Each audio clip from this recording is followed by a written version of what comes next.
Hey everyone, and the longest word in English language is pneumono-ultramicroscopic silicovolcanoconiosis, which refers to a lung disease.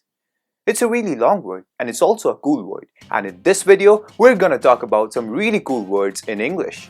A cool word can be anything, a word which has a special meaning or origin or some unique property behind it, like the word swims.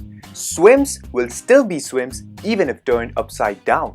Such words which retain meaning even when seen from a different perspective are called ambigrams. Mom is a classic example of an ambigram. When turned upside down, mom becomes wow. Or the word silent. If you rearrange the letters of the word silent, you will form listen. Words which form other words upon the rearrangement of its letters are called anagrams. For example, rearranging Madame Curie forms radium came. Rearranging William Shakespeare forms I am a weakish speller. Words are the very atomic methods of communication. An average human speaks about 10,000 words a day. In fact, there exist more than 250,000 words in the Oxford English Dictionary. We've been constantly creating new words and changing their meanings. For example, in the 14th century, the word nice would have meant something which is foolish or silly. Silly, on the other hand, would have meant something which is lucky or gifted. These words are cool considering their special history. But what is cool? Cool is not 0 Kelvin, that's cold. Cool is something which is neither too hot nor too cold, something which is just right. It's also a word for calmness or composure. Keep your cool. But the most used meaning of the word cool is fashionable or attractive, and that's because of the jazz music from the 1940s. When the air in the smoke-filled nightclubs of the era became unbreathable, windows and doors were opened to let the cool air in. By analogy, the slow and smooth style of jazz became popular as cool. In fact, jazz was so cool that it was declared the word of the 20th century by the American Dialect Society. Started in 1971, this society chooses the word of the year based on votes from independent linguistics. Words like web, mother of all, Y2K, 9/11, Bluetooth or YOLO have all made up to that list. And of course, you cannot miss out FOMO, the fear of missing out. But these words are popular because they are so extensively used on the internet. That doesn't mean they are cool.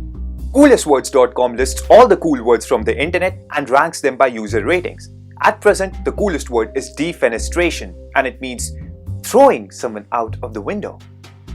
But there also exist huge, notorious words like hippopotomonstrosquipedaliophobia, which quite ironically means the fear of long words. Such words which defy their own meanings are called heterological, like the word misspelled. Misspelled is correctly spelled. Or big. Big is a small word. And contrary to heterological words are homological words, such words which define their own meaning, like the word common. Common is pretty common. Or English. English is a word in English. Or unhyphenated. Unhyphenated is unhyphenated. On the other hand, a fantonym is a word which seems to mean something but actually means something else, like the word noisome. You would think noisome means something which is noisy, but actually it means something which is really smelly. But why should you know so many words? What's the point of creating a good vocabulary? Johnson O'Connor's 20-year research concluded that a person's vocabulary level was the best single measure of predicting occupational success in every field. But having a big vocabulary is not the same as being cool. People crave being cool. Not only teenagers, but adults also seek attention. About 2 to 3% of people in the world suffer from histrionic personality disorder, a disorder characterized by a pattern of excessive attention-seeking emotions. Speaking of emotions, the word drunk has more than 3,000 synonyms in English language, which means you can get drunk every day for about 9 years and still call yourself with a different adjective. But if you spell the word drunk backwards, it will read knerd. Knerd. Nerd. That's how the word nerd originated. In the 1960s, the people who partied a lot were called drunks, but the people who didn't party, who were studying instead, were called nerds. You probably didn't see that coming.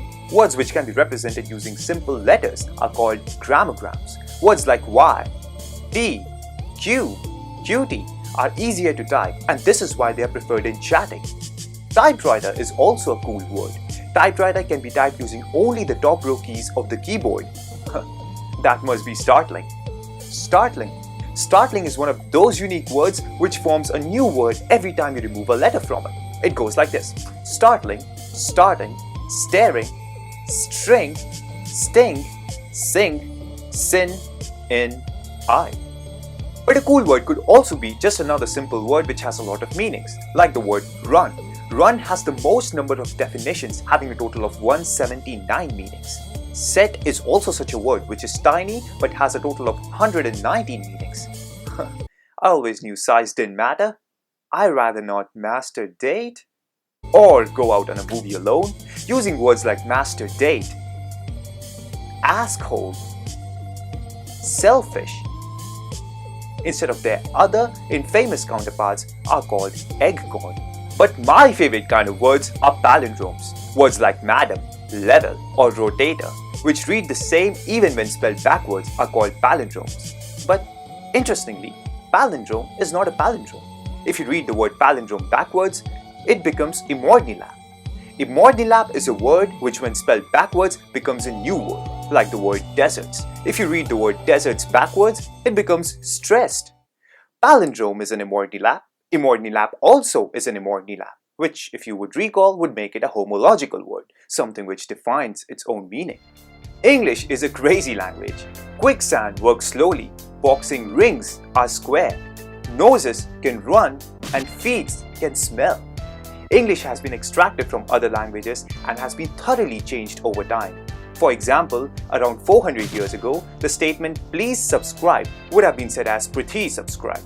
English is constantly changing and no one knows what it would sound like 100 years hence. How would abbreviations or emoticons change our language? But change will always be there. Change is inevitable. Change is the only constant. And as always, thank you for watching.